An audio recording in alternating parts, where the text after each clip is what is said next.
Hey, hey, hey.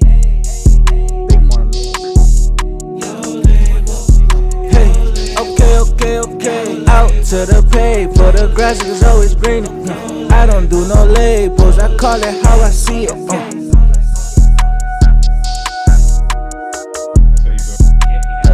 Okay, out to the paper, the grass is always greener.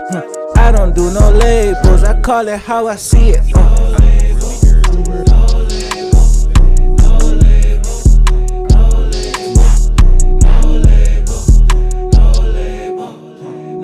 What does the future look like for your podcast?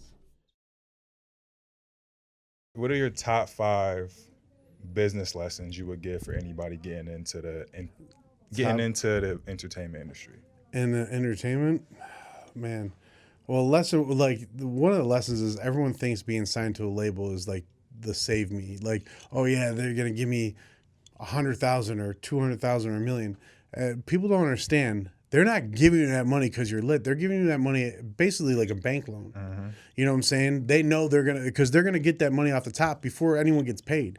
Then you guys do the 80-20 or 60-40 or 50-50, however you guys do your split or whatever with the label. And don't take the deal as like the number one lesson. Like, unless they're offering, I mean, I get it, you don't have money, so someone comes up to you and offers you 200 grand. But at the end of the day, you gotta, there's a percentage you gotta go off to the lawyer, make sure everything is safe, money to the side for taxes, and then you're gonna spend it all in like a month or two because you're gonna buy stuff you don't have. You know what I'm saying? That 200 grand ain't worth $20 in a month. You know what I'm saying? So like you're better off just doing it on your own, because once you build it, like the distro labels is where to go, because like TuneCore and DistroKid is cool and all, but like the distro labels will get you on better playlists. They'll help you get on platforms. There'll be other artists on that label that will either give you a discount on a feature or a feature for free because you guys are on the same distro label, instead of being tied down and them having all your masters and shit. You'll own your own stuff. So don't take the deal as like the number one thing. Okay. What point do you think an artist should be at to where they start looking for reaching out to getting on distro labels or partnering up with distro labels? Like what point in their career, what point in their engagement, followers, whatever metric we're going to use. I mean, you could do that whenever you want, because like, and if they mess with you, they mess with you. It's just better. And most of these when would it be beneficial though? Because I don't think it'd be beneficial just right up to get your first song, you go. Yeah, no, like I mean, that's like me. Some of these guys have their first song, but I'm already established. Establish yourself. Get a couple albums out, and then see how they do. Make sure you look like you could make money for them. And number 2 would be invest in yourself. So, because when you invest in yourself, those distro labels, that's what they like to see. They're lazy. They don't want to do shit. They don't want to put up money. They don't want to do nothing, if they don't have to. So if you come there and they see you're fucking out there flying to Cali or flying to Texas, you're shooting videos, you're putting out all this stuff, you're paying for Google ads on your YouTube videos, you're paying, Instagram and Google, or Instagram and YouTube are probably like the best situations, to get your content out there. And that's what they want to see. And then once they see that, they're like, damn, this dude just put like 100 grand in himself. We're going to hook him up with a feature from this big artist for free, because now they want to invest in you because they see you're serious. You know what I'm saying? So, that's invest in yourself, marketing and stuff. And then that will get those labels. Once you get that certain area where every time you drop, people are looking forward to your stuff. Instead of no one pre-saving your album when you put it out, you got 100 or 200 or 1,000 pre-saves. Your album drops, and instead of it doing 20 or 30 or 500 streams the whole album, now you're getting thousands on the first day. Sometimes in a week you might do 1 million streams. And people think, oh, 1 million streams is a lot. It is, but it isn't. But once you start getting to that where you're getting like a good amount of monthly listeners that are looking forward to you coming out, then that's good, and then you because the real money comes when you start doing tours, you're selling merch, and you're fucking doing features on the road. Like, that's where the money is, like you go they're paying you $5,000 to come perform, and then you're selling merch, you're selling $5-6 grand of merch a day, and then you're selling, like BSF, Griselda, Drumwork, they got that shit on lock. Like City Boy will go on tour. You know, he's the merch guy. So, and dude, they sell so much. I've seen this guy buy suitcases and throw them out just because he's so much merch. He doesn't need them, you know. You know, and then fucking like it's crazy. At the end of the tour, he's got a couple pieces left, and you know, like I mean, that's where you want to be, because like that, you guys are making so much more money off of that than actual streams and physical buys. You know. All right, so we got don't take the deal, invest in yourself. Yeah. Don't trust anybody. Don't trust anybody. No one. Like if someone comes up to you and be like, hey man, I can get you on this for this much, they're already lying to you. Mm-hmm. You know what I'm saying? If you haven't talked to that platform itself, just assume those people are and that's how some of these guys make their money, is selling features or selling podcasts or selling, you know, platforms for mic'd up. And that's how some of these people make money. You know what I'm saying? It is what it is. But I've seen a million times people like, oh, I need a verse from this guy. Oh, I'll see a dude be like, oh, it's 20 bands. And then they give the artist like 10. I'm like, damn, you're getting as much as the artist? At the end of the day, a manager should only get 20%. You know, maybe a little bit more if they're doing a lot. But like usually a manager is only supposed to get 20%. You don't even need a manager. If you're not making fucking 10 grand a month off your music, there's no reason you need a manager at that point. Mm-hmm. You know, like most of that shit you can do on your own. Like, you know, like, so don't trust nobody, because everyone's out here, unfortunately. Well, to be honest, it might just be a Buffalo thing. Like, it might just be the city you're at thing. Let's put it that way. Because I know people in other areas that are like, yo, man, everyone in my town's weird. I'm like, well, that's how Buffalo is. Mm-hmm. But then they'll come to Buffalo and everyone wants to work with them. You know, it's like, you know, I paid the most working with Buffalo artists. Like, which is crazy. Like, anytime I've gotten features or tried to do videos, and it costs me more to work with people here than it is. Like, I've got people that just jumped, like Sue Surf jumped on my album with Conway. He didn't even know Conway was on the shit. My boy Smoke was laying down the verse. He walked by because they were both managed by my boy Greg. He's like, oh, I got to jump on this. Just jumped on it. Didn't charge me none. That's hard. Like, you know. Free surf, man. Yeah, dude. Yeah, that's just fucked up. He got out and they put him right back in. That shit's fucked. So, yeah. So we got don't take the deal, invest in yourself, don't trust anybody.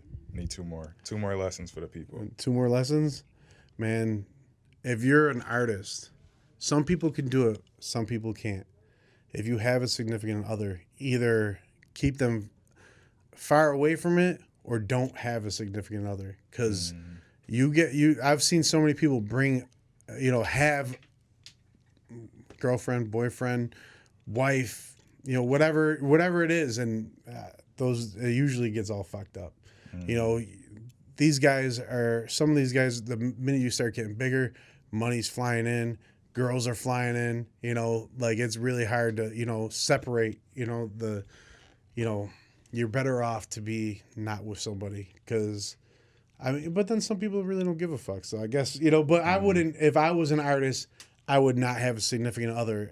And if I did, that person would not be involved in anything at all, because this game is dirty and motherfuckers will use that to their advantage, or side talk her or DM her or whatever. You know, oh, I seen him at the club with this bitch. You know, that's how motherfuckers. And dude, you know what? It's usually guys. It's usually like, dude, seriously, a guy will hit up another artist's girlfriend or what. Like, I just seen him getting head at the fucking studio by some fucking fat girl, you know, like, and then, you know, the girl, you know, like, just on some shit. Stories like that, yeah. Dude, it's crazy. So you be in the studio, Donnie? I don't know. What? So... You know, he's dying over here. Literally, though. Literally. We need one more lesson. The main lesson is you know, I try to do a lot of stuff on my own, and I should have did it differently. Like I'm so used to doing everything on my own from the way I grew up, and but I've done so much for so many other people. I didn't let anyone really come in, or if I have a team, I'm so used to dropping on a dime to do something to make it work. If someone's with me and they don't do that same thing, I'll just be like, I'll just do it. Never mind. But like, if you're an artist, you should have these people. You know, you should have a camera guy. You should have an editor, because every camera guy isn't a great editor, and every editor isn't a great camera guy.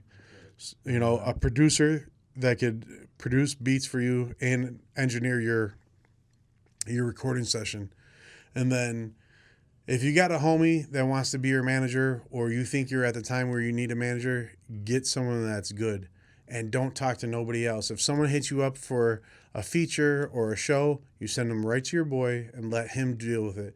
At a certain point, when you're an artist and you're getting up there, you know, like people that I think are like on the verge of popping, like Jonesy or Young Fetty or, you know, K Pistol and Mari's one. Who else is out there? There's a lot of these guys, you know, that are ready to just fucking. They're getting so much clout in the town. They're at that point, and you need like a solid team, and you just need like someone that you should be focused on just being the artist. You shouldn't be hitting up people to do your video or hitting up this place to be on their thing. That's when the manager part really comes in. Mm-hmm. You shouldn't be, because there's a level of stress to it, and you should be focused on your craft, which is rapping. Mm-hmm. You know, just like if you were a cook or a podcast, your craft at a certain point should just be your main focus. You know, like your podcast, you guys are interviewing. At some point, you should have someone else setting up the videos and setting up the artists to come in, and you guys should be mainly focused on your question, your demeanor, and for the thing. Like that's when that part comes in, mm-hmm. and then it will bring you further, you know, because then you're not as reachable as you are. Like, you know, let your buddy handle your Instagram, you know, fucking so he could answer questions and stuff, you know, and that's the final step, because like once you get to a certain point, you do need a manager, and you shouldn't be handling nothing but your craft, because if you're fucking trying to call a video guy to set up a video, and you're trying to get stuff organized for the video, and then you're making sure your producer's on point, or your buddy's pulling up with the car, that should already be done. You know what I'm saying? Like you should just be ready to just walk in a room, shoot the video or the song, and be done with it and bounce right out. Because time at that, it's going to be a point where time is going to be money instead of money is time or whatever you want to call it. Because like, that's the quicker you get in and out and get shit done, the faster it's out there, the content's out there, the money's coming back, you know, the faster you get paid, you know, the easier you get paid. Like, you know, it starts to move very quickly, and you can't just do it on your own, you know, so. That's a fact. Very important lesson. So don't take the deal, invest in yourself, establish a solid team and foundation. Either stay single or keep your partner far away from your craft or the industry. And what's the last one? Don't trust anybody. Which it seems like some of those all contradict themselves, but like you'll get it. You'll get it once you start. Yeah, they doing make it. sense. Yeah.